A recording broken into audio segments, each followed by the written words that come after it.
brothers gon' succeed, brothers gon' do all the things that the world needs. Brothers with degrees, brothers gon' succeed, brothers gon' do all the things that the world needs. Brothers with degrees, brothers gon' succeed, brothers gon' do all the things that the world needs. Brothers with degrees, brothers gon' succeed, brothers gon' do all the things that the world needs. Fresh out of college with a mind full of knowledge. Guess the world is my oyster, but I ain't shucking and jiving. I done got these cores and honors, so I guess I do the honors. I am a brother with a degree. My mother, father, ancestors, wildest dreams. I debunked the school to prison pipeline up in the 8th grade, and I ran it back 2 more times. I guess that time pays. Brothers with degrees, brothers gon' succeed, brothers gon' do all the things that the world needs. Brothers with degrees, brothers gon' succeed, brothers gon' do all the things that the world needs. Brothers with degrees, brothers gon' succeed, brothers gon' do all the things that the world needs. Yo, what up, B? My dude, what's happening with you? How you It's living? been so long. Oh, bro, so much has changed, man. So much has changed. The How you world feeling? has changed since we've been together talking to the people. Hey, man, the world is different. How you doing, man? What's happening over there? You know, I'm chilling. You know, I'm drinking tequila and pineapple juice, so we might be in for a crazy show depending on how much I drink. You know, I'm gonna come drink tequila and pineapple juice. I'm coming in hard for an hour and then leaving. Well, compliments of Brother Robert Mitchell. We'll be drinking a little bit of Du Quartet cognac, a product of France. So it's a very smooth yak, and I don't usually drink brown, but since I'm a smoke, we'll drink brown.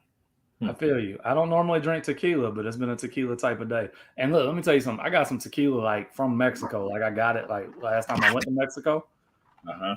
and that shit fire. Like it's smooth. I would assume that if you bought tequila in Mexico, it That's would where be you gotta get it from, man.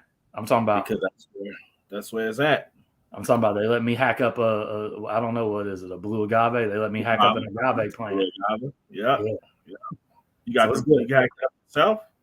Hmm? Wait, you hacked it up, but you didn't make your own from that, did you? No, I ain't make my own tequila. I just got to hack up some tequila. You know, when I'm on vacation, man, I just be asking people to let me do shit, and I'm such a nice guy. People be like, "Yeah, that's cool. That sounds good." You look like you wouldn't hack your foot off. Right. You know, like I do like that Jedi shit. Uh-huh. Sounds like a good deal.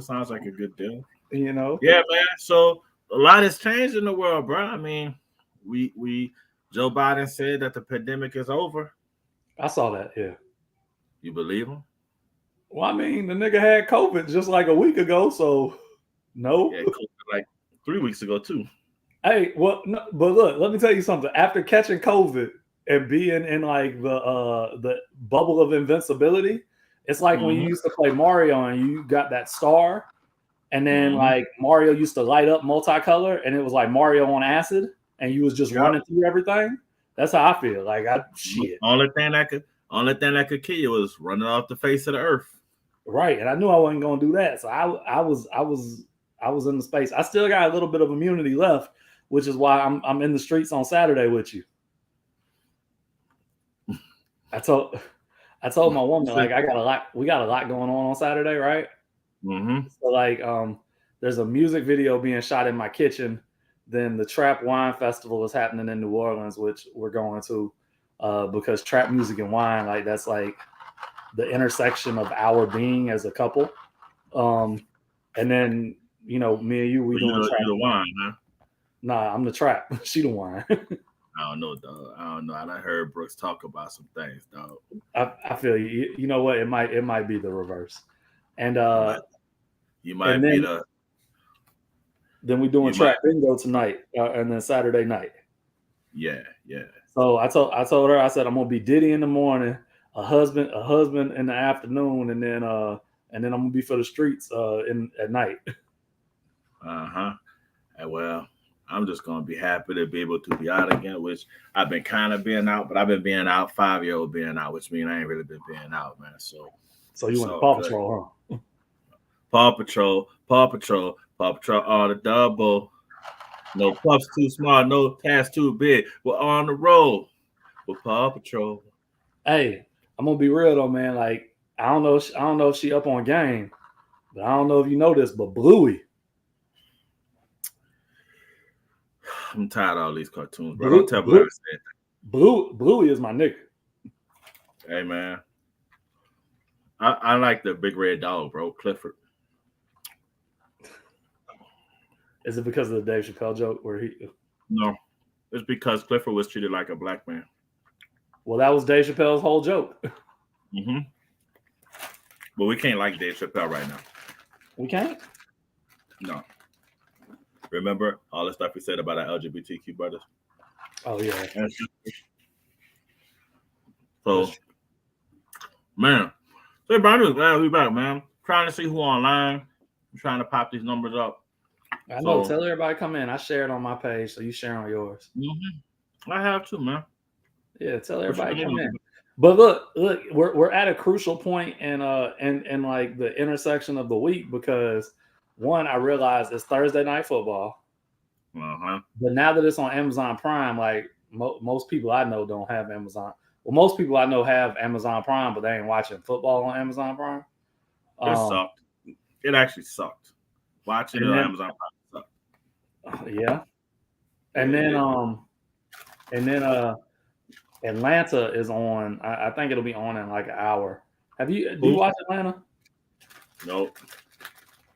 They had you know the shit I've been on. So like I've watched like every television show that I can since I'm trying to write TV shows. So I've consumed like so much media at some point in time just to see what's fresh and out there.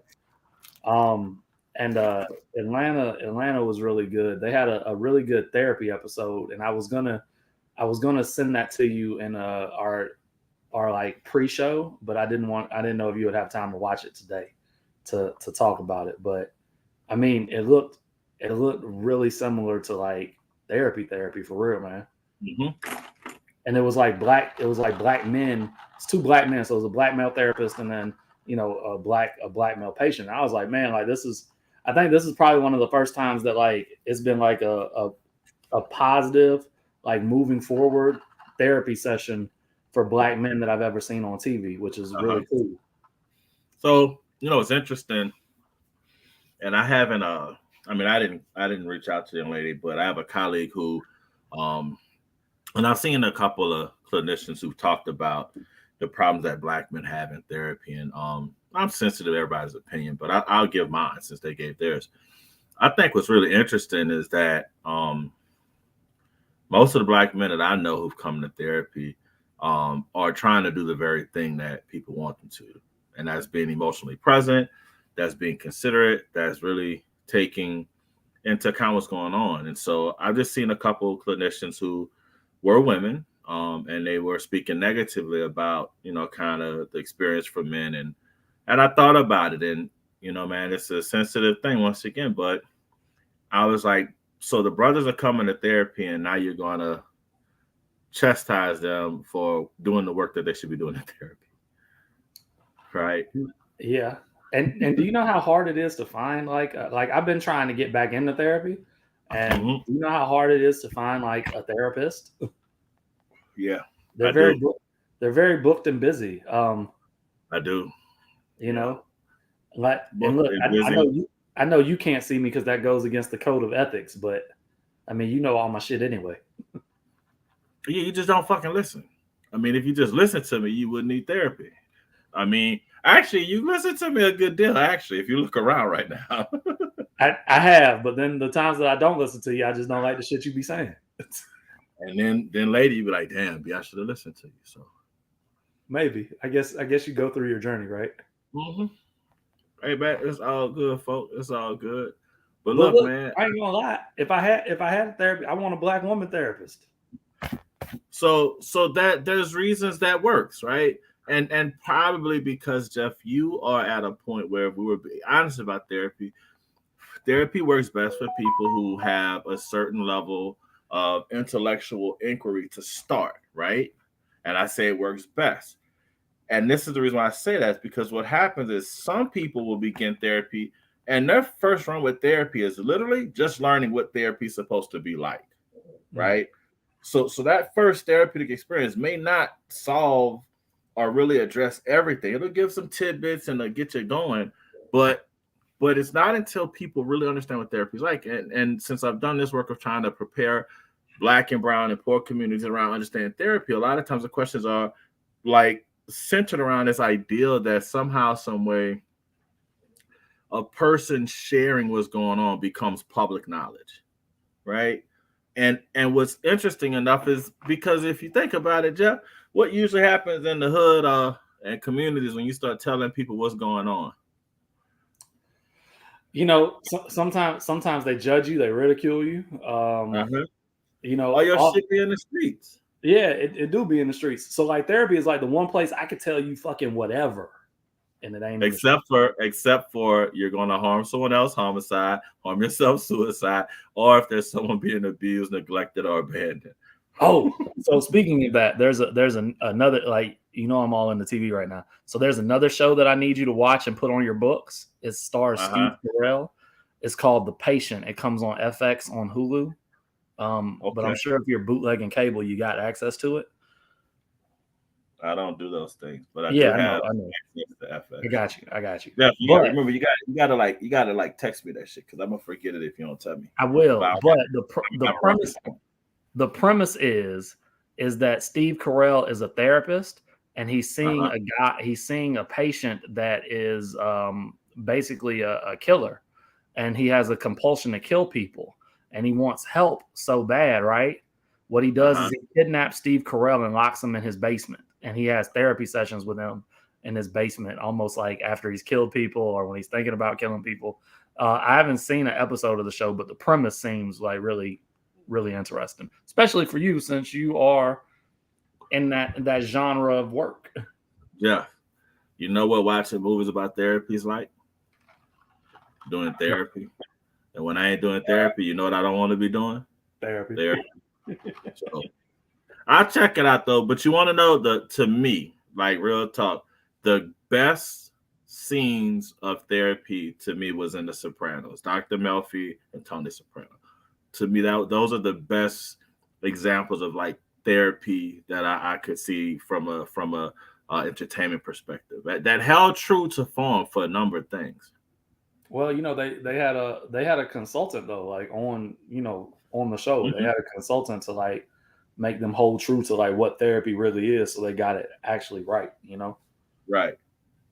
And I mean, shit, if you go to therapy enough, you could probably write about therapy. Yeah. You should be able to. So yeah, man. So look, besides TV, bro, what else going on, man? Look.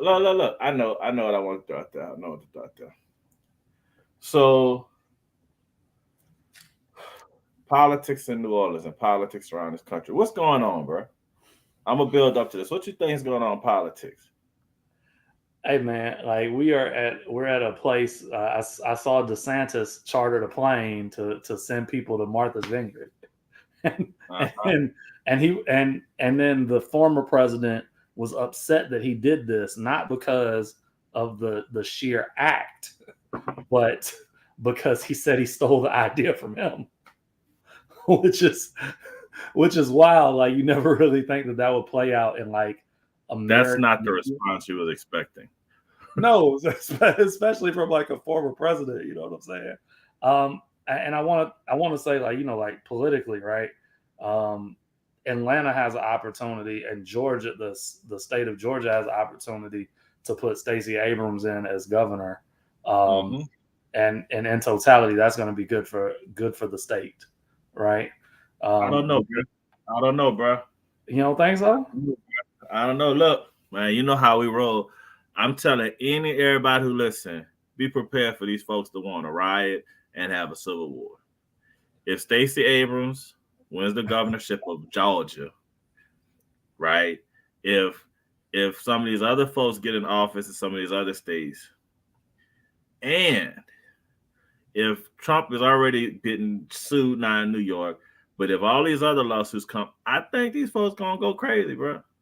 Trump about to go to jail, man. Oh yeah, but I think we need to be prepared for people to go stupid with politics. Bro. Look, this might be for me like one of the scariest times that I could ever think about. And I ain't scared because you know how we roll. Yeah, it's just that we're at a point where I'm like, I don't know if people are really paying attention, bro. No, I don't know if they are. You know what? A big. I mean, so right now, you know, in my quest to work in entertainment, I've kind of checked out on a lot of things, right? But you know, one of the big issues for me right now is like student loan repayment. Yeah. Which we're trying to figure out. Like, I think low key I might be able to get my loan forgiven. So now I can go through that process because apparently my school was mismanaging money, and they were sanctioned. Yeah. That would mean you may want to check that out. Yeah, for sure. Now the funny thing is like a 20-page document to you gotta fill out some paper. Yeah. So, bro, and look, Jeff, this is the premise, bro. When we think about this, right, and all that we've done in education, our communities, like I was talking to someone about the continued spate of deaths of these young rappers, right? These young black male rappers, right? And then it's dangerous to be a rapper right now. No, it's dangerous to be a rapper that's stunting like you a thug, because real thugs don't play. Yeah. I don't know if you heard an interview with Too Short. You know, Too Short was talking about, Too Short is loved in the Bay, but Too Short said, after a certain time of night, he don't be stunting on niggas.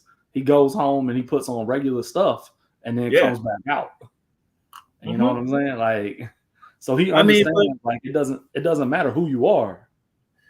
If they could get you, but in the the latest on PNB Rocket or whatever, I can't remember. I think that's right, PNB Rocket. But he was in a restaurant. Yeah, he was in a restaurant, right? And then my point though, dude, is like we are lulled into this like surreal sense of like enlightenment and like entitlement and just like being completely disenfranchised that. Like when I was thinking about how we getting started, bro, it's a perfect time to have some hard conversations that we intend to have. But like, yeah, like our young people are more worried about what rappers are getting killed. I just, it keeps popping up, bro. But this Christian and Blueface thing, I don't understand what value they give to the broader society. I don't know what happened. What happened? No, I'm just in general, bro. Like, just in general, like they pop up everywhere, and people are following as though like they're really doing something for our communities. And once again, like what did they do? Like, what's the story? They were born, I guess. I don't know, bro. Like, it's just that they're dating, and people are like really excited. Following them, yeah. Oh, okay. Like Kanye and Kim. Great example, right? Well, but there's no more Kanye and Kim. It was Kanye and Steve. No, what the little dude's name was? Pete. Yeah, Pete. Called him Skeet. So, So, I did a candy because I'm mad, bro. Here's why. Shout out and sending love to our councilman, Oliver Thomas. His niece was shot in a non-random act of violence, and he made a comment, and it really stuck with me. He said, even though, and I may be misquoting him, so I apologize, but I think what he said was, even though my niece may not have always made the right decisions, best decisions, we shouldn't be living in a society where people can be victimized and targeted this way, right? Yeah. And I think about that, how, man, I wasn't no gangster, but I remember there was like kind of agreements that like you just don't do certain things, like you don't kill innocent people. Well, there was a code to the street. Yeah. So if you had a future, the gangsters would tell you to go your ass inside. Yeah, exactly. Yeah. I mean, women and children were spared. I mean, I actually Wayne just dropped the line. I was listening to something, I can't remember the song, but he's like, you don't kill women and children. You never kill children. You only kill women if she's a witness. Which I laugh at and chuckle because like, oh, I get it, right? That's kind of the code, right? But I think the issue is that the children are the gangsters now. Well, that's the scary part, bro, because and I keep hearing people say they think there's all these adults who are running these kids, but since that's what we do here, let's be honest, man. We have a school system in our city that is woefully abject and by no means doing what it's supposed to do. Yeah. We talk about programming, and at some point we know we're gonna have some elected folks on here, but you think about the failure of our elected officials. I don't know if they want to come on here. Oh, it's election season, bro. So hold on. So you think that we could hold court with elected officials on brothers with degrees? Yeah. While we drinking and talking shit? Yeah. And they're gonna give me unrehearsed lines? Man, you know who you is, dog. You know who you is. Right. So you think about it and I don't mean failures though, like they don't try, but it's like we fail to actually develop, implement, and fund the programs that work, right? We know that there's always a decent amount of waste and just, I'm not saying misappropriation, but like failure of funds to reach the people they should help. And so I just want to say, man, this is going to be an interesting time, bro, because I'm on the side. I'm preparing for the worst because when Donald Trump go to jail, folks ain't going to be happy. And if they could storm the Capitol in D.C., I know what they could do. Canal Street. Hey, the mayor will be down there to stop them if they fuck with Canal Street. Well, yeah, and they don't like her, so that'll be great. But Tita gonna have them people with her. Tita about that drama, you heard me? She about that life. I love it. Uh-huh. When your mayor go to a rap concert and fuss with people in the bathroom, hey man. Well, hey, actually, let's be honest. She was de-escalating an argument. De-escalating the situation, and that young lady recognized who she was and proceeded to want to escalate it. So, look, man, I mean, I guess we could tease this out since it's going to go over probably for the next 2 years. The attempt to recall the mayor is in action, right? Yeah. What you think? What you think of that? I personally don't think that I have beef with the mayor in a sense because like I understand that getting through the pandemic was a chore in itself, and I think that some of the issues were amplified via the pandemic, right? And I think that a bunch of people around the country are dealing with the same issues that we're dealing with. So I don't necessarily like. I'm not gonna be spearheading the petition to what is a recall the mayor. Like, it's already out there. It's already out there, yeah, bro. So I've seen it. I've passed by, but like I don't know. She does to me like what most politicians do to me. You know what I'm saying? Like they keep the ship steady until the next captain. Yep.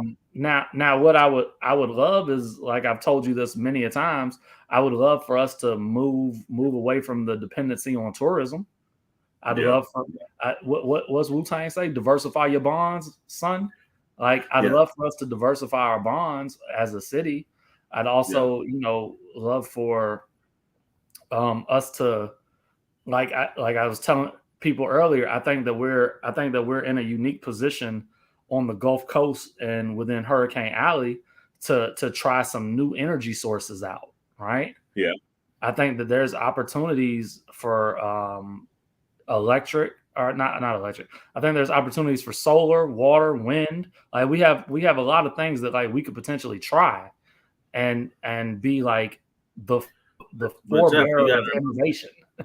You got to remember, there's only 3 Democratic enclaves in this state. Everything else is a fake red. It ain't even because they're not really Republicans. They're fake Republicans because they should have been. They were Democrats 15 years ago.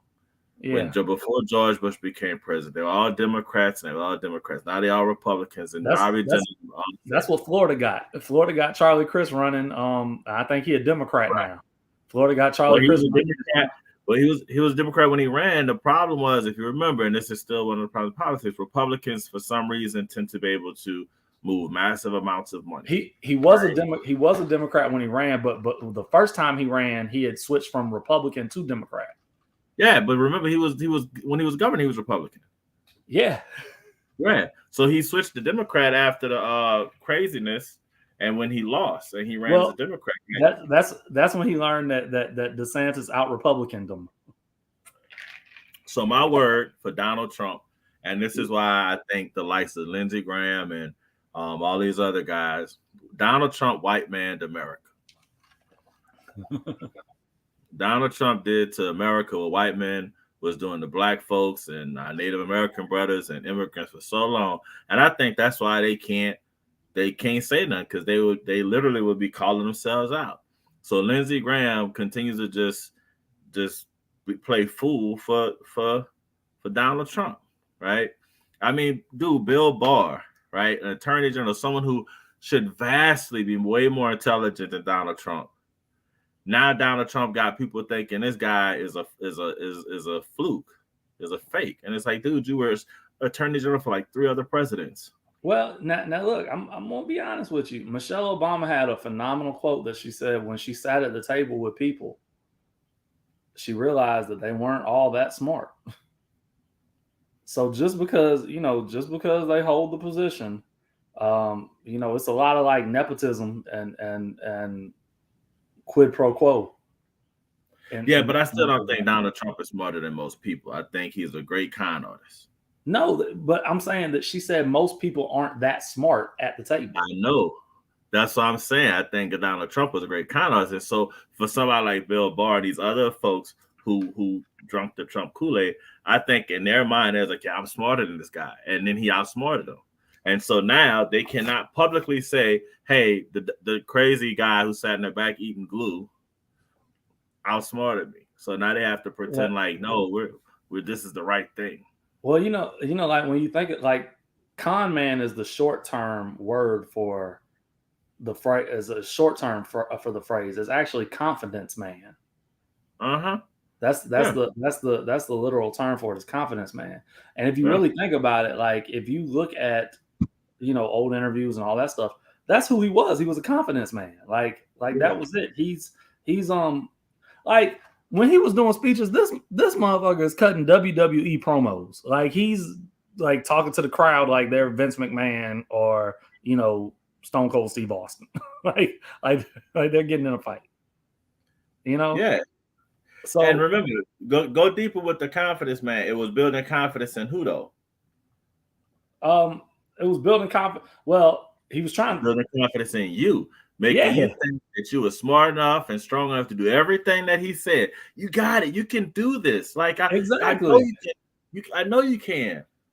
Exactly. Well, GQ did I think it was GQ, like maybe a few years ago, did a phenomenal article about like the lawyer that made Trump, like the guy that turned him into who he is today. And the lawyer was like, I think he was like a lawyer for like he was a lawyer for some pretty nasty people, and Trump was one of them. So that's interesting.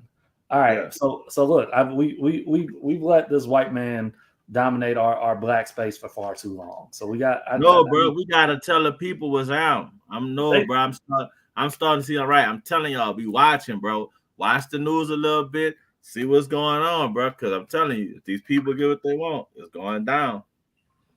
Well, I think that they're this next election cycle is going to be very interesting. Yeah. All right, bro. Let's get to the foolishness, man. All right, so we haven't been here for quite some time, and I think that like we took our hiatus as soon as the incident happened at the Oscars. Yeah, between our brothers Will and Chris, And so we really never got to talk about it. Me and you have spoke about it like over the phone and like, you know, when we've been chilling and drinking. But we've never really got to discuss it with the people. And like, that's, you know, one of what this forum is about is, you know, discussing these ideas with the people. So like, you know, after the slap heard around the world, how do you feel about it? So obviously, you know, we got to. Wait. Let me frame this though educationally. I'm sorry. So like, and as far as like the grand scheme and the landscape of like Black male masculinity, what impacts did that altercation have on the community as a whole? Y'all didn't know y'all was gonna come here and get some class, did you? So first, bro, like real talk, I go back and I think about it. I really thought it was a part of the show, right?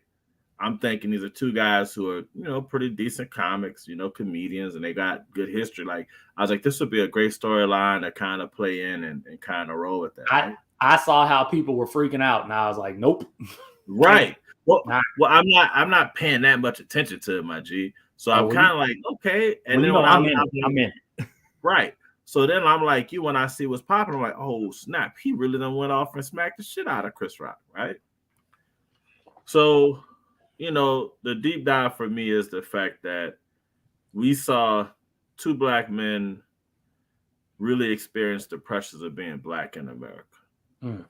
And I think it was eloquently said by somebody that we saw Will take the proper Black man face off, right? We saw who he is. A Black man who for years has struggled with all kind of stuff and, you know, done it quietly and whether it be in his family. I mean, I remember professionally, well, Will Smith wasn't a real rapper because he joked and was a clown in his stuff, and it was funny. I liked it. And so, you know, you think about how now we have this dilemma. And I ain't never known Chris Rock to be no thug or gangster either. So that's the crazy part, right? So somebody decided, Will Smith, I'm about to show this fool what's happening. I mean, you know, no, Chris Rock is not a thug or gangster. You know, but I mean, I'm sure that he grew up poor in Bed-Stuy. So like, I'm sure that, you know, altercation is not new to him. And I'm only going off of Everybody Hates Chris, his show. Bro, wait, hold on. Remember, Chris Rock was the same guy who had a half a star in Long and Short. Okay, so they couldn't even make him a gangster in the movie. So let's just leave that alone.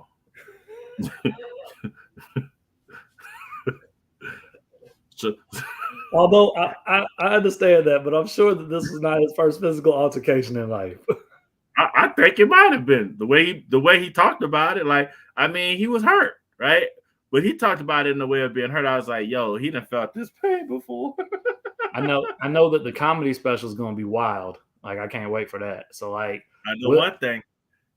If he said anything in this show about how he would have whipped Will Smith ass, I'm gonna be like, bullshit, because ain't no way you're gonna wait a year later to talk about how you wish he would have. Nah, they gonna but before it's all over, they're gonna be on Celebrity Boxing. Oh man, hey, that'd be funny. So yeah, bro. I mean, that would be funny, but then you got to remember that Will was Ali. So like, I don't know. Well, I mean, we did just see Adrian Peterson get knocked out. So hey, people be messing with Keanu Reeves, and they said that I seen Keanu Reeves training video, and they was like, yo, Keanu was really John Wick in real life. Yeah, he really know those moves. So yeah, bro. I mean, you're making me think about this in the way that once again it kind of it hurts, but it's oftentimes a conversation we need to have, because as Black men, you know, we get pushed into spaces sometimes, and people don't understand either why we explode or why we don't. Yeah. And I bring it up because, like, I understand, like, for people that might be watching, like, it sounds like old news, but I want y'all to understand, Brian, maybe you can put this in the psychological way. I just know what I feel, and I'm going to try to explain what I feel, right? When stuff happens in the Black culture and community on like a grand scale, so like when the slap, and I'm not comparing these events, I'm just saying that, you know, you could feel it across like the continuum of Blackness in a sense, right? So it has impacted, like us as black men, even unconsciously or consciously, right? Like when Nipsey died and was killed, like I remember I was on a college campus and like it was somber that day, like something like bad happened to everybody. And so like when you have two beloved black men essentially like going head to head, as part of like the black male continuum, we all felt that. I feel like, you know what I'm saying? And I think that I'm pretty sure there's a scientific term about it, but I don't know it because I'm not a psychologist. I only got a degree in trauma bonding, bro. It's called trauma bonding. Trauma bonding. We all connected over something bad that happened, and it all affects us differently, right? And so clearly some people, which I don't know if many people say probably some people may have agreed with Will that, not that he was right in what he did, but hey, man, I'm tired of what's going on. And here's another moment. You're right in front of me. You know what? I'm going to react. Now, I know a bunch of people that agreed with Will. Yeah, well, I'm trying to be diplomatic, right? But I think about how, in the same vein, and this is where I'm going to go ahead and probably put my flag on it. The fact that there's been no opportunity for Will to apologize face to face and for them to publicly show that black men can actually reconcile and that we can say I'm sorry, we can say I made a mistake, and we can say I was wrong. Like that's why I'm actually kind of taken aback by the quick run to want to put this all out in terms of his own special to make money off of it, because I'm like, so Will may have physically hurt you, and now you're gonna continue, right? So then I'm like, well, fuck. Next time Will see him, he'll hit that bitch again. Next time he see Will, Chris gonna be prepared. Well, what? He gonna half a star ass criminal. What are you gonna do? Hey, between now and then, I'm sure you're gonna take a class or two. Really, Jeff? You think one class? All right. Remember, you talking about Ali. I understand. But look, Hey, Ali, wait, Gemini Man, I Am Legend. Dog, Will Smith got so many killers on there. Shit. What else? Will was it? He killed people. Men in Black. Hey man. But you discount Chris Rock because Chris was Pootie Tang. And Will ain't who you afraid of a nigga with a belt? What you gonna do if a grown man come at you with a belt, Jeff? Step to the side. Right. And then Will whip his ass. That's what's gonna happen. He's gonna try to hit me with a belt. What kind of hey man, look, let me tell you something. I've only seen a dude get slapped one time. And I told myself that day I'd never fight a dude that had the ability to slap a grown man and be cool about it. And I'm gonna tell the story. I was at the park playing, and dude was talk. You talk noise at the park, all that stuff, right? Dude said something crazy to I'm just gonna call him B. Dude said something crazy to B, and B said, "Hey, watch your mouth." Dude said something disrespectful to B again. B was like, "All right, I done told you." And it was like the game stopped, and B took his hand just like this and reared it back and slapped the shit out this dude. And everybody was like, "Oh," because like if you get slapped in real life, like especially like with a whole bunch of other dudes around, like they go crazy. Like it's like, what you gonna do now? So now, you just got slapped. Right, which is like the most disrespectful thing that you can do to like a black man on the streets, right? And then old boy got mad and went to charge B. Brian, B calmly took his hand just like this, and he slapped old boy again. And I was like, damn, B crazy as hell. I ain't never gonna mess with B. And the dude ended up like going home. Like we thought he was gonna go to the trunk, but he ended up going home. And then we continued to play the game, and B was guarding me, and me and B were friends, and B was on one, and I posted B up, and he was like, "Yo, why are you doing all that?" And I was like, "You know what, B, you right. Let me go on and go to the 3-point line. I ain't messing with B." And this was about that. huh? And this was in my with it days. Hey man, look, sometimes you got to realize it ain't really worth it, whether you could win or not. Is it a Pyrrhic victory would be the statement, right? So like I said, man, look, my thing is I was hoping and I'm still praying that Chris Rock and Chappelle and Kevin Hart and all of them came out. And I'm like, okay, so now I guess maybe Will did them something that we just don't know about. Maybe they got some other stuff going, but I was like, it would have been beautiful. It would have been very beautiful had them brothers actually been able to come out and say, look, man, we talked. What me and Will are going to do going forward is these joint ventures to try to reduce black on black crime. We're going to try to help black men understand better how to do conflict resolution, problem solving, anger management. Like that would be the emotional intelligence. Yeah, that would be a power move, bro. So that's my hope, man. But look, we'll see, because I'm still saying, though, dog, and I'll be praying that the Lord stop me. But I don't know, Jeff, if I could be that guy that you walk up on and just smack me and I just be like, oh, okay. Yeah, no, well, yeah, well, honestly, I've never been a guy that anybody wanted to just walk up on and smack because of just like how big I am. Like I tell people, like, like, hey, like if somebody's trying to do me something, they really have bad intentions, because like if you just see me on the street, like it's gonna be a long day if we're tussling. It ain't regular math. Right. Like this what they used to say back in the day, this Chinese arithmetic. Yeah, this trig or something. This physics. This ain't no addition and subtraction. Right. Well, and so like parentheses. they substitute Chris Rock with The Rock. Like Will Smith wasn't gonna go up there and smack The Rock. I mean, we don't know. I would have loved to have seen it. If that spirit move you, he may have went with it.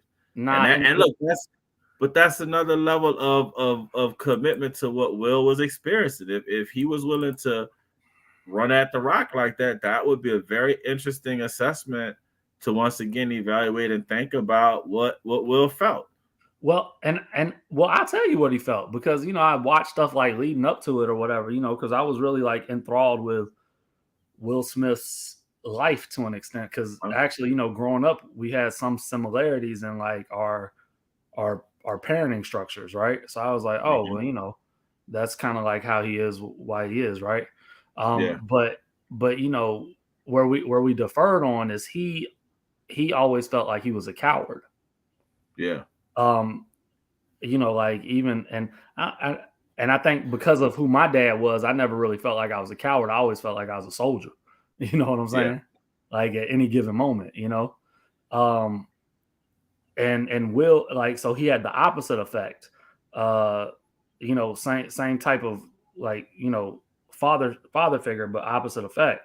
And Will felt like he couldn't, like protect his family, like and opposition things. Like he just felt like a coward internally. And I think that weighs on you. And when you have somebody that is talking about your wife, and then your wife looks at you and you see the pain in her eyes, or she eggs you on to go and smack that bitch. I think that's what happened.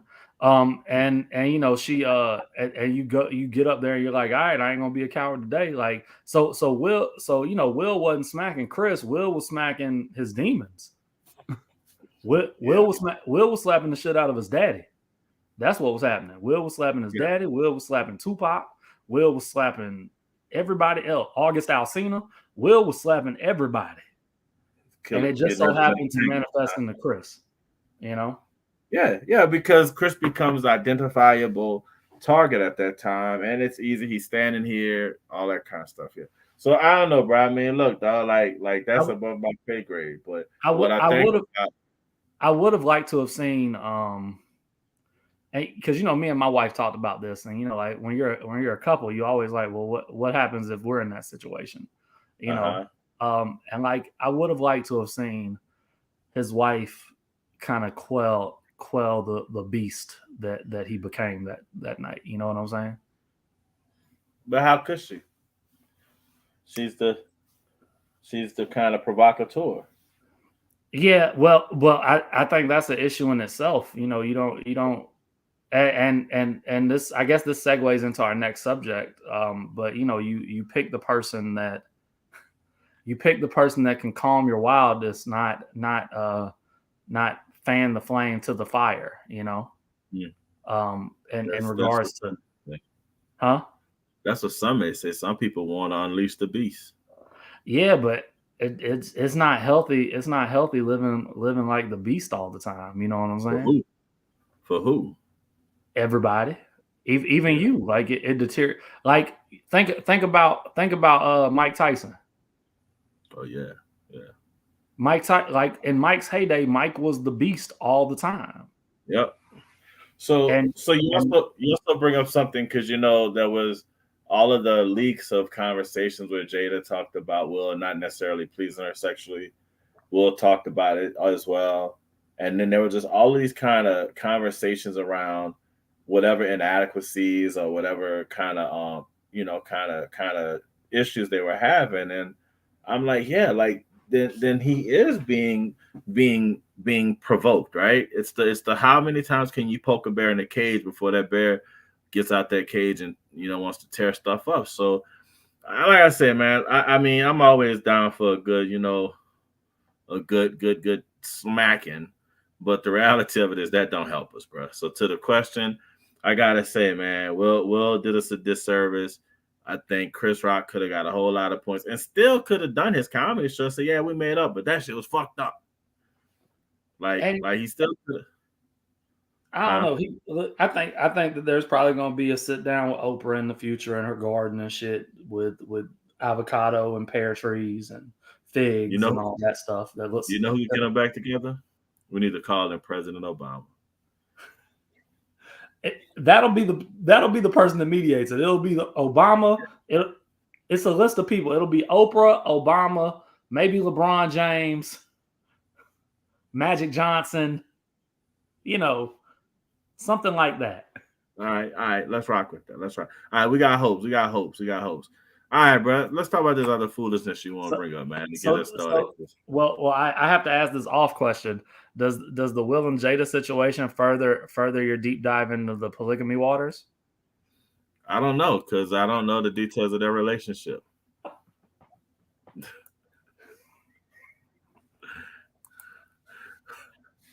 Hey, look, man. Look.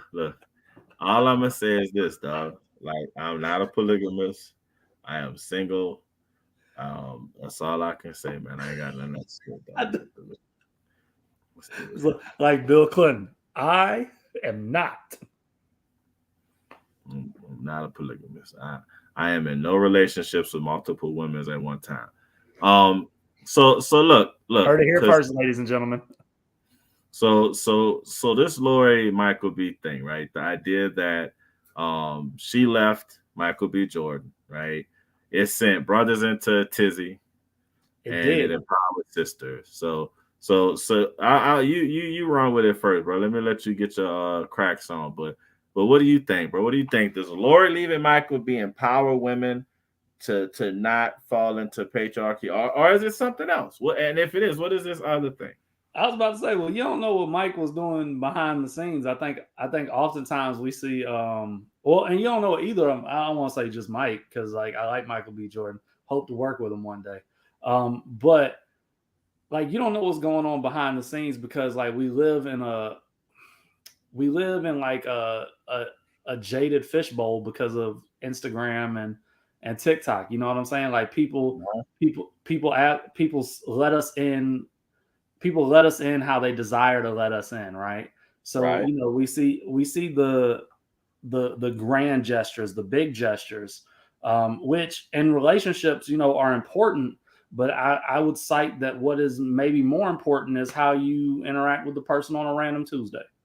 Because I was reading a quote today that said, the vacations and the trips don't necessarily make up your life.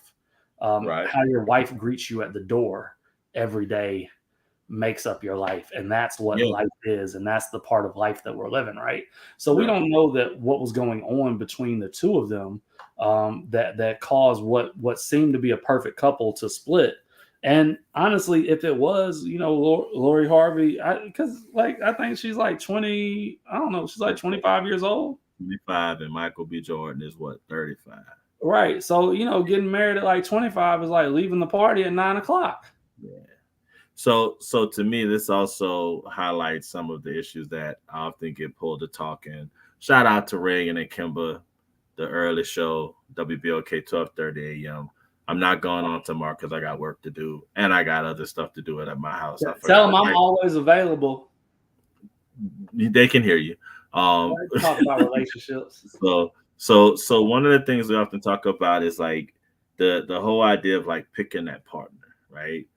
And as you were saying earlier, we live in this very interesting time of how people engage. And so one of the things that I often come back to is that it's not a gender thing, what I'm about to say. It's not about men do this. It's not that women do this. Like, people are doing this. And the thing that people are doing is they're not being honest about who they are and what they are in relationships.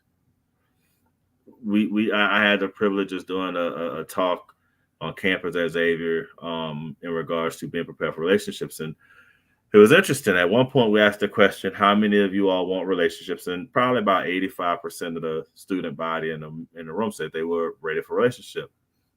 And intentionally, a few questions later, we said, so what do y'all want from a relationship? And nobody knew. And so then we said, okay. So it seemed like they were ready for relations and not a relationship. Right. And so then we sparked the conversation about, well, if you don't know what you want in a relationship, why are you looking for a relationship? Right. And so what Lori and Michael B. Jordan did for me was just highlight the fact that people need to be honest about what they want in a relationship. I think Lori being able to say, yo, I'm done, this ain't working for me, is a very mature and healthy thing. Yeah. I think anytime a person can tell you openly and transparently, this is how I feel, this is what's going on, I think that's a healthy thing. I think, and I didn't see Michael B. Jordan say anything negative about her. So I'm like, okay, so whether they both agreed to split or not, it seems like they both understood that the relationship had run its course. So for me, I think that's a big thing, because you know me personally, and knowing when a relationship has ran its course, much like knowing when any season of your life has ran its course, yes, is vital to your peace, your mental health, and your sanity, right? I think oftentimes we try to, I think our ego puts us in a place to stay too long to try to fix it because we don't want to admit defeat or loss, right? Or we don't want to, because even if it's a toxic relationship, there are still like sad feelings attached to it when you move on, right? So it's lost, right? It's still predicated upon the principles of loss and grief that we look at in therapy. You're losing something. Something did not complete its cycle the way you want it to. Exactly. So yeah, a person should still have some like injury, right? But I think when people in relationships, and instead of healing from the injuries you experience from the loss of relationship, people want to injure the other person. Right. So I'm going to talk bad about that person. I'm going to run that person's name in the ground, and I'm going to do these things to make this person feel this pain. Well, that other person is usually moved on and healed. And all you're going to do is just keep them further moving away from you. Yeah. But for sure. If you were, I said for sure. I believe, and I don't believe this because of the revenge piece, but I do agree that if you want to get somebody back for somebody, go be successful. Go be happy. Go be happy. Go be complete in your life. And when you see that person and you're not a shell of yourself, or you didn't fail in life and you successfully started that business, you have a relationship, you have a family, you moved on, that person then has to rethink themselves. And to me, that's what that should be about. So to your point, bro, I was straight direct. I was prepared for this, dog. Like, I think Lori being able to step away from a relationship was a healthy thing. I think it's a good example, both for men and women, that if the relationship ain't hitting on what you want to hit on no more, you got to let it go.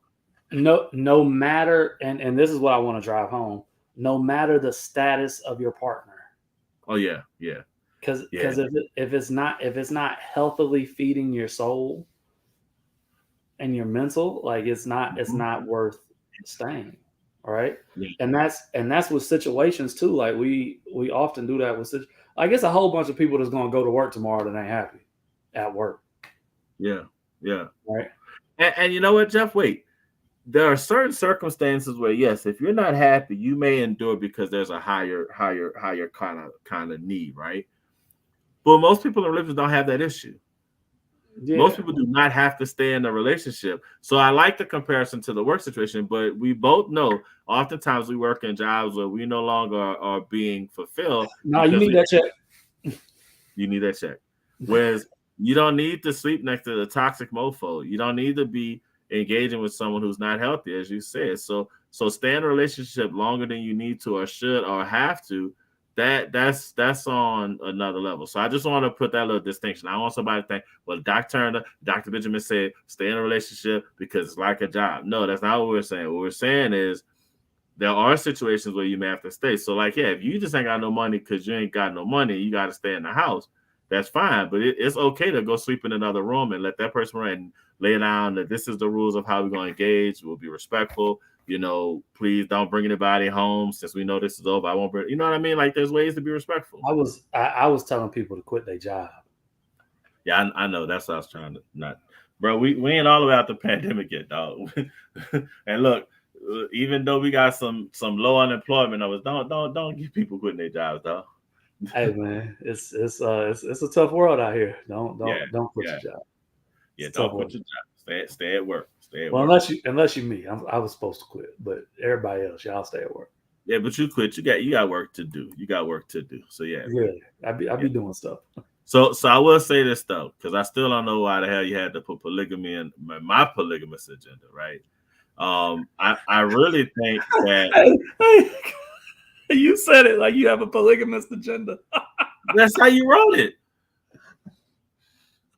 That's how you wrote it. So I'm gonna just address it in the context that it's put in. Hey man, look, let me tell you something. The funny one of the funnier storylines of Brothers with Degrees is the brush up of Brian Turner and polygamy. Like it's hilarious. Yeah, I know, and that's why it's funny because don't nobody ever see me with these multiples of women, but somehow, some way, I get stopped every now and again. Don't you have 2 wives? Aren't you a what are you talking about? When we do the live show, we're gonna do a dating portion of it, like the love connection, and we're gonna call it the sister wives of Dr. Turner. Like who's the best team? Right. I'm pretty much reserved. I'd do anything with a woman. So as long as it's women, man. Yeah, no, that's what I'm saying. We're gonna figure out like if you like Brian, you need to bring a friend and figure out how y'all work together as a team. And then you'll have women in sets of 2s vying to be a part of the Dr. Turner relationship. All right. Hey, bro, let's roll with it. I have it all in my head when we go live. I'm with this shit, bro. Make it happen, Cap. Make it happen. Let's do it. Do it. Anybody interested, DM me. All right, man. What you got next, bro? Hey, man, wait. Let's tell the world, bro. We got a fire season set up too, dog. We don't think they realize we've been in the lab and we do tonight. We just wanted to get back on, bro, and have a couple of jokes and talk a little bit, but get y'all ready because this season gonna be nice. We got some heavy hitting topics. We're gonna dig deep, bro.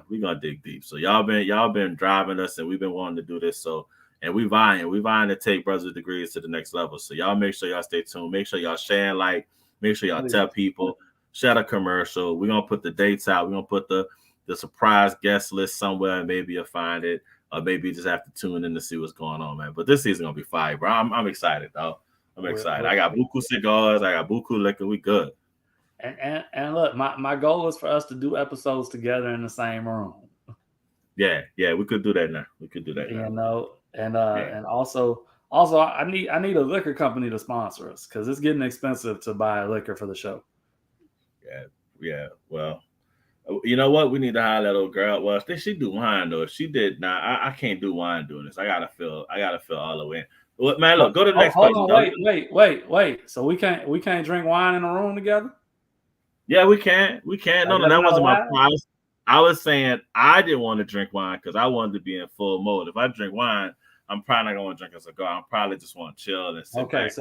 So you're not saying this is part of the catfish paradox? No, there's not that. No, we could because we didn't drink wine before in the room at your wedding. We didn't been to other places drink wine, and that was fine. You had your wine. I didn't have a drop of wine at my wedding. No, I'm saying we've drunk in the same place. You can have your wine glass. I have my wine glass. We'll be fine, bro. Well, I felt like that was implied, Brian. I mean, everybody don't always think that. Of course, I was going to have my own glass. All right. The last thing that like shook the black community. Well, no, because there was like a breaking news moment today that old boy cheated on Nia Long. Did you shoot your shot at Nia Long yet? Nah, man. I don't play basketball no more. Oh, okay. So you're not in Nia's DMs? Mm-mm. What's the comedian here? Rob Kazi. Oh, Nia. Nia. No.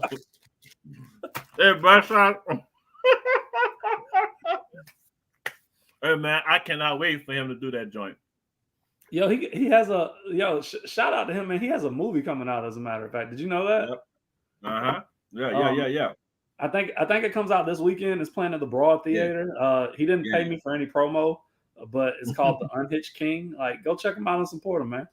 Hey, man, look, we're gonna support everybody, bro. We gonna want to get the support. We're gonna want the sponsorship, but we gonna still show love, bro. Yes, I can't wait for them to drop that. Oh, Nia Long. Oh, big forehead. What's up? It's your boy. I heard your man was out here tripping in the office today. Well, look, I don't even work. I don't even have an office, so I ain't gonna cheat. I ain't tripping at all. I'ma stay at home with the kids. All right. So look, when you get a chance, you heard me. Holla at me, it's your boy. Nia. For real. Oh man, he is hilarious. All right, so the last topic that we had, which was the other, like, because while we've been gone, I've been taking notes of like what's been going on in pop culture and like that kind of like impacts us in a sense, right? Mm-hmm. And I remember when they had the woman put the man on blast on Facebook because he brought his son McDonald's but didn't bring the other 5 kids anything to eat because he was like they ain't had nothing to eat.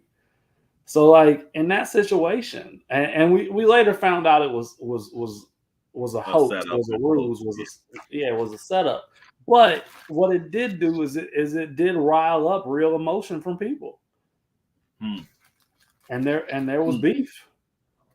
There was a certain coalition of young women that was like, yo, you gotta feed all them kids because you fathered one kid and now you gotta feed all them kids. Like it don't matter. You got an obligation.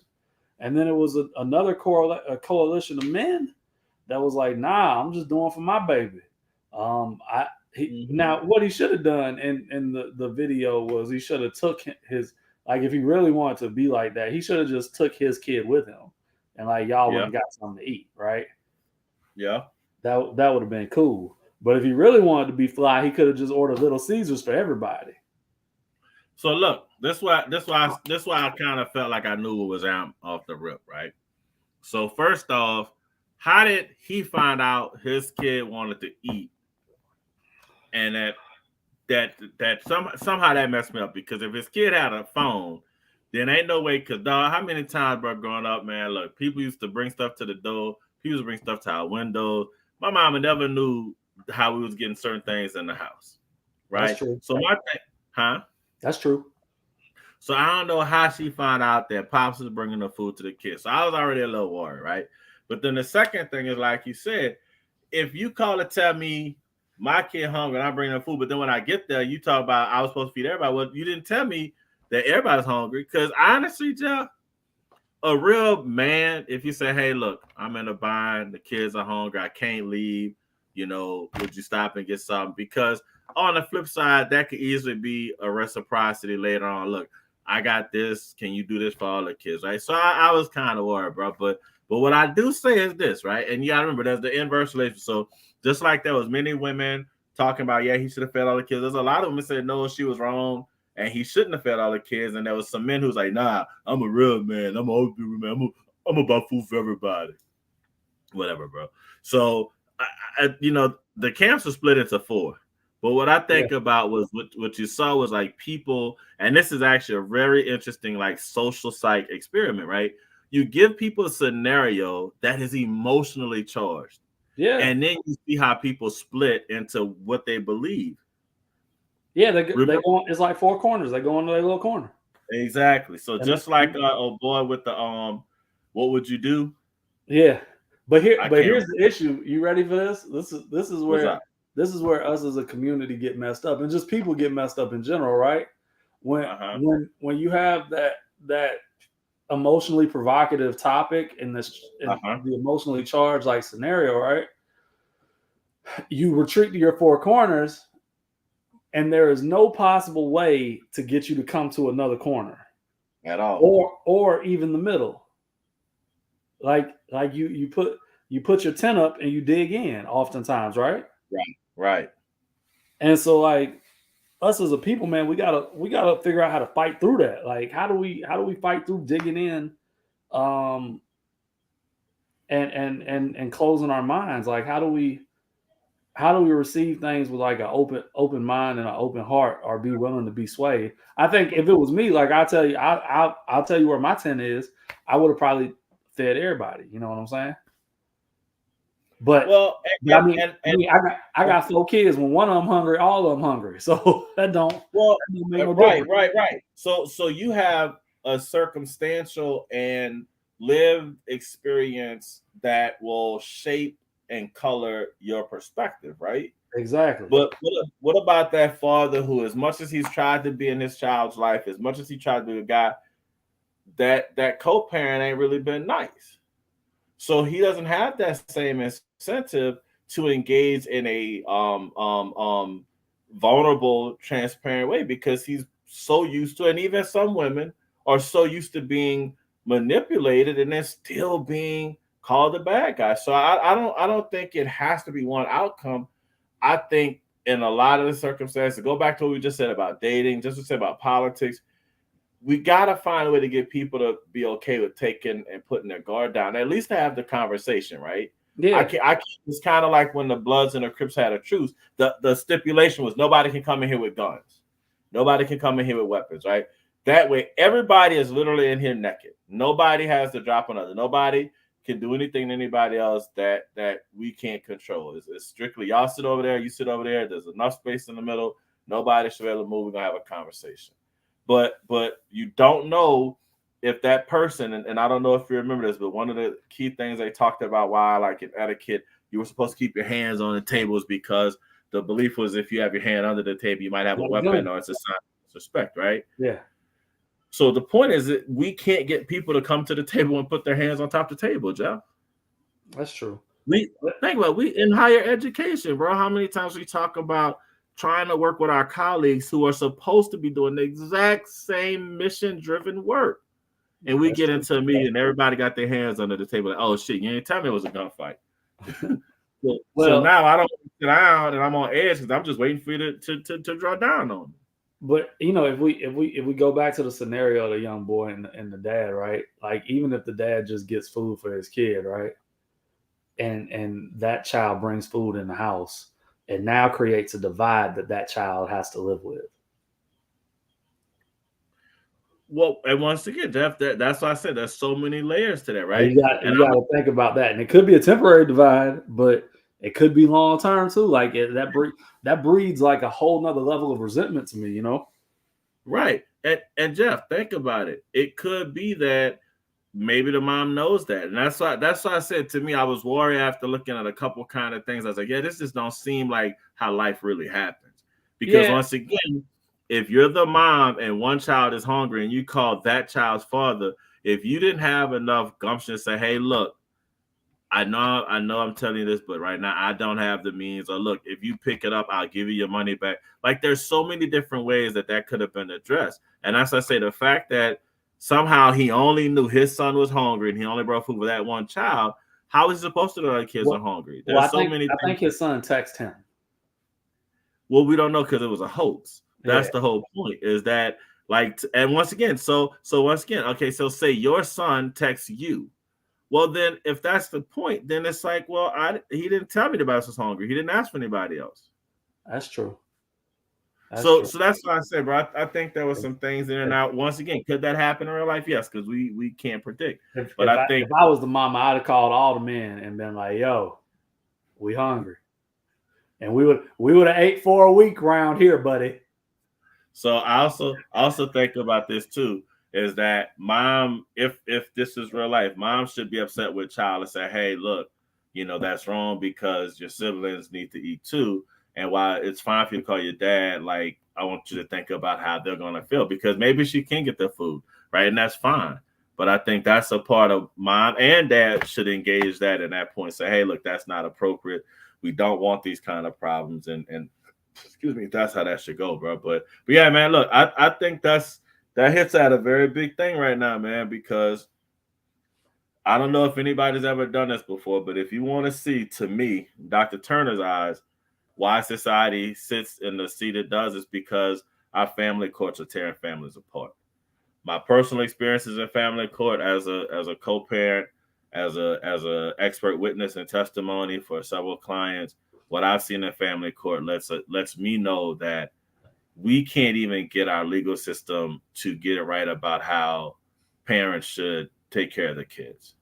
I'm not even talking about community property and child support. I'm talking about how we allow judges, we allow attorneys, and we allow all kind of other systems to really, really pit parents against each other as opposed to building consensus on, hey, if both of y'all really care about your children, this is what you're going to do. The one who does not fulfill these obligations, they're going to be they'll be on the verge of the potential for losing their child or losing access to their child, right? That's what needs to happen. We need to have a system that builds consensus with families and gives parents the opportunity to co-parent and have a healthy parental co-parenting relationship versus this system we have, which creates enemies and adversaries. Do you think that there's room? So when I was down in South Florida living, and I was the director of continuing ed or lifelong learning, one of the things that the court mandated was when couples get divorced, they had a class called Parents for Life, and you had to go through that course in order to actually get your divorce granted. Now, that course was the biggest money maker we had in like my whole department. I'm talking about like it brought in like hundreds of thousands of dollars because people were getting divorced left and right. Actually, I think Tampa was like the highest divorce rate in Florida, which is crazy. But like, do you think that there's an avenue where there could be like before you attend family court, there's a mandated like therapeutic response and how to deal with your partner and the child and how to properly co-parent, because honestly, you got people that, get together, have sex that, for all intents and purposes may not even like each other. Right. But they just liked each other in that, and sometimes they can produce a child and, we have no way to like communicate, work through it, or talk. Like we don't even have those tools. Like we're just here now, right? Yeah, very simple, JB. Very simple. When two people, and they don't have to be married, right? Just think about it. When two folks procreate, have a child, they're saying that by their actions and the resultant, that they are either intentionally invested in that child's well-being or they are unintentionally invested in that child's well-being. So if you tell two people, look, to ensure that you all have the most riveting, most educational, most like calming experience, You got to take this class. You got to pay for it. And because you take the class, now you'll be held to that standard, right? Mm-hmm. And if you violate those standards after you've taken a class, then you automatically will forfeit certain things, right? And then you can say, well, first offense, you might lose visitation time. Second offense, you might lose this. Third offense, this. And then fourth offense might be you might lose your custodial rights for a year, right? So now for a year, your child is going to be domiciled primarily with your co-parent, and then you'll have to kick in and do whatever, right? So to me, here's the problem why it wouldn't work. It takes money out of the attorney's pockets, right? Unless attorneys are the ones who find a way to somehow collect those fees. But since it's usually an institution of higher learning that would teach that class, which even and maybe attorneys could teach the class, blah, blah, blah, and that thing. But it also means that parents have to commit. And unfortunately, what we know is early on in breakups and when things can get heated, usually one partner, right? It's not rare to find two partners who just act like complete asses, but normally one partner's like, look, I recognize the relationship's over, it's done, I want to move on. But it's that other partner who's decided, I want that person to hurt, I want that person to be messed up, I want that person to experience all kind of bad stuff because their stuff, right? Which once again, we already kind of just is fine, but it doesn't help what needs to happen in real time. So for me, if we could, Jeff, and it's a great thing you said it, because I think if you actually put something together under the work you do, you could introduce that and offer that to the courts and say, hey, for a fee, instead of, when you get clients who are a problem, or if you see couples, instead of them coming to court and spending $1,000, let's send them to the co-parenting for life class, right? Let's get them to do some work on an extended amount of time. And of course, what's funny is that fee could be a whole lot less than attorney's fees. Yeah, we had a class. It was 4 hours on a Saturday. It was $100 a head. Yeah. So think about it, bro. If you do that $100 for 4 hours, attorneys sometimes hitting for $300 to $500 an hour. Yeah. So if you do that a couple of times and you get your certificate and you pass the course, now you've actually learned and been able to explore co-parenting rights, best interests of child doctrines and legal decisions, right? You get to understand what are the potential ramifications of not adhering to being a equitable co-parent. Well, when people learn that kind of stuff, Jeff, they're less likely to say, okay, well, I know that my parenting relationship is in jeopardy. Let me do something stupid. They're less likely to cut up. Yeah, because now they understand that you can be held in contempt. Multiple contempt charges will result in negative consequences. So, did we just solve the family court system? We did. Somebody should pay us some money. Jeff, let's make it happen, Captain. Does the mayor need a consultant? Yeah, she need lots of consultants, but we ain't going to her. We're gonna take this right to CDC. I know who we could talk to potentially make it pop. Great. Yep. We'll discuss that offline. Yeah. But let's see. It is political season, so I'm sure that we'll have a judge or two on here if they'll be willing to come.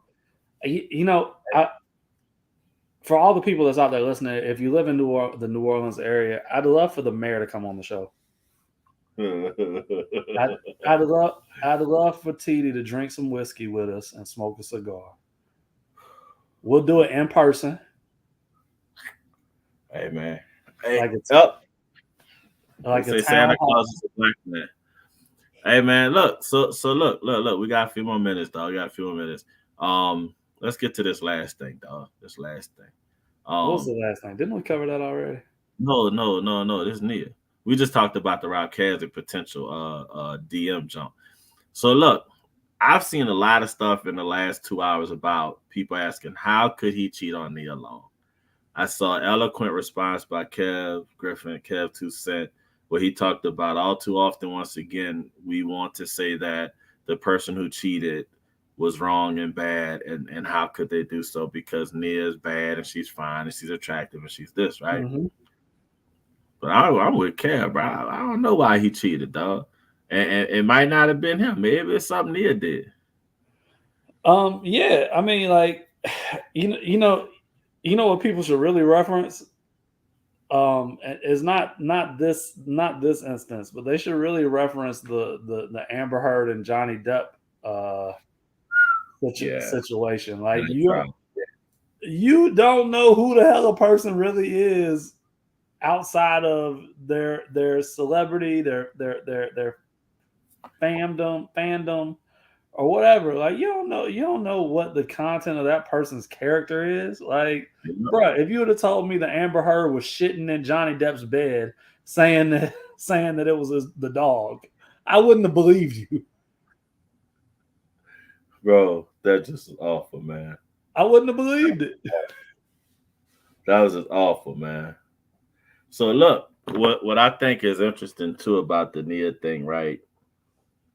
And I'm about the dog, I'm a doggo boy. So there's reports that it wasn't just one woman he was sleeping with in the Celtics organization. You think and I'm not trying to gossip. You think he might be your polygamy brother? No, nigga, ain't no polygamy brothers. No, ain't that.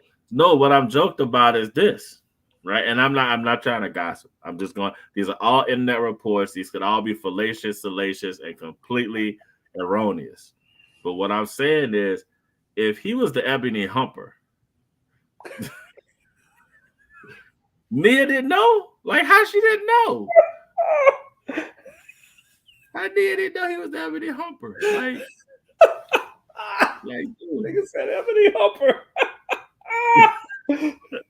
All right, bro. How did she not know? It's like he was Zorro. You remember the Ebony Humper? That's Morris Chestnut and the brothers. Yeah, I know. I do. Yeah. Man, me and my wayward penis, man. Me and my wayward penis. No. We need more television shows or more movies like that. Yeah. But I'm just saying, man. I think I mean, each organization has its right to impose stricter sanctions on certain actions. And this is why I wanted to get to this too, because this is why it's also interesting. Brett Favre took $5 million. Tom Brady had $100 million PPP loan, repaid, forgiven. I'm just gonna say again, we just keep saying white man America, and the brother gets caught and he gonna have a season-long suspension. He'll probably lose his relationship. So what does that leave him? Right? Yeah. So I didn't know that warranted like a season-long suspension. Like, that's each team can impose higher sanctions. That's the Celtics thing. And apparently that was a Celtics issue at some point in time because look, there aren't just laws that are arbitrary made up. It's laws because some shit happened, and now I got to put a law or a code against this. Most laws are made to prevent people from doing something that's been done already. That's already happened, right? Right. So man, I don't know, man. Look, I once again, bro, all I can say is, man, you don't eat where you don't shit where you eat. So it seems as though he decided that it was worth the risk, which I guess at some point he'll tell us what was so risque.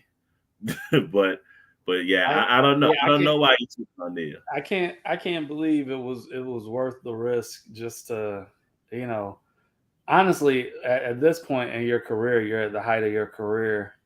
But I always believe in redemption arcs, right? Like, the problem with cancel culture is cancel culture doesn't allow you a redemptive arc. Right. Like you're canceled and you're out, right? But if we had cancel culture like when Robert Downey Jr. was around here wilding, we wouldn't have Iron Man. You know what I'm saying? Right. So I believe in the redemptive quality of people, but with a whole season, like I hate that he made these choices, and I don't know, maybe he needs help. I don't know his situation, but I hate that he made these choices to kind of like publicly impact him being a black coach in the NBA on a premier basketball team. Like they went to the NBA Finals last year. You know what I'm saying? In his first season as a head coach. You know, so like I hate that, you know, this happened and it stopped the success for this man, because, you know, like I'm assuming all sex was consensual, not, you know, not like other situations that we hear about. We ain't talked about the mystical situation, which is, oh buddy. I ain't really got nothing to say. That's like his third rip, you heard me? So, bro, third or fourth. It happens every few years, every 4 to 5 years. Yeah. So and look, the number of women that and not that it's, you know, in any way objectifying anybody, but the number of women I've heard talk about how he's attractive and wish. I'm like, dude, what is it about you that doesn't understand that that's wrong and that's not the way you want to move? So I ain't really got nothing to say but that, dog. Look, I'll say this too about old boy, right?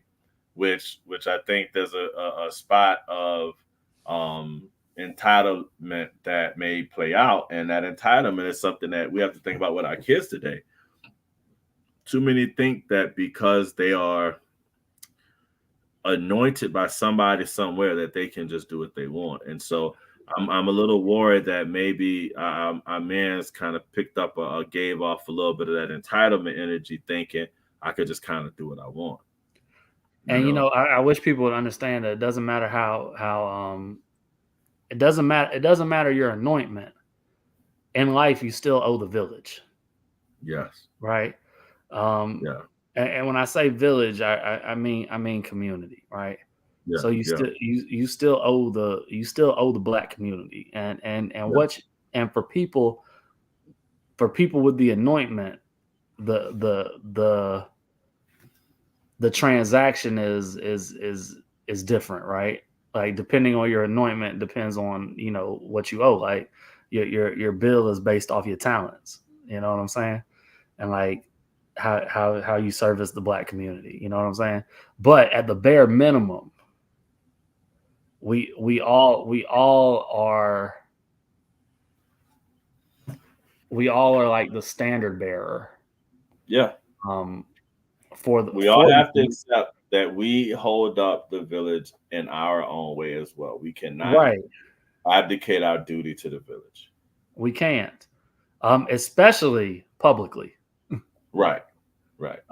So if the village looks bad publicly, you have done a bad job in protecting the village. Yeah, it is. Yeah, man. Well, bro, I'm ready, dog. You ready? We rolling. Yeah, I think we end right there. I like the way that I like how that played out. Yeah, man. Yeah. Well, look, bro, I love talking to you, dog. I can't wait for us to start rocking with our guests so we can get these conversations going to get the people more what they want. Oh, man, shout out. I don't know if she stopped celebrating yet, but Dr. Jasmine Agnew, she received a doctorate last week and flooded the timeline. So I just want to shout out, even though she might not be listening or not even caring because she's in her doctorate since she got a new job. So she flossing. But just want to say shout out to her. Happy belated celebratory gifts and all that kind of stuff, man. Yes. Welcome to the Academy. I hate that we couldn't get down there for your celebration party, but just whenever we see you, we'll drink one together. And she got to understand, see, her child is grown. Our children are young. So that don't always work for us. And that was funny because both of our weekends last weekend was filled with children-based activities. So, yeah. Well, you know, now so I'm just looking. Yeah. Well, shucks, man. You know what's happening, bro. I'm excited, dog. We back at it.